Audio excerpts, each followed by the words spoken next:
Alam mo, isa sa pinakamasarap na pakiramdam ang pagmumotor ng long ride. Yung tipong pagsakay mo pa lang ng motor, pagpaandar ng engine, may mararamdaman ka ng kakaibang saya.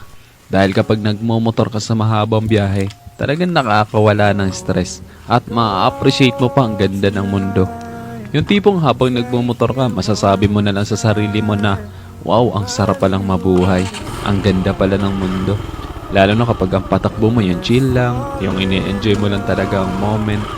Madami kasi tayo kanya-kanyang problema sa buhay. Pero kapag nagmumotor ka na, makakalimutan mong problema mo.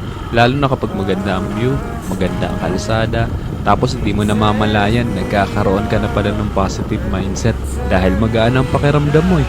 Kaya kapag stress ka na, kailangan mo lang din talaga minsan ng mahabang biyahe bilang isang pahinga eh. Ang weird no? Kasi nakakapagod magmotor pero ito yung pahinga ng gusto-gusto ng marami. Pero sasabihin ko sa'yo, hindi katawan ng napapahinga kapag ka nagla-long ride ka eh. Kundi yung utak mo, kundi yung sarili mo mismo. Kaya deserve mo rin mag-enjoy. Deserve mo makarating sa magagandang lugar. Deserve mo ng bagong experience, ng bagong kwento. Ang buhay ay isang mahabang biyahe. Madami kang pagdadaan ng iba't ibang uri ng kalsada. Malubak, mabuhangin, madulas. Kailangan mo lang din talaga maging maingat. At pwede kang huminto para magpahinga. Tapos, biyahe na ulit. So, paano ba yan? Hanggang sa muli. Ride safe always, and God bless.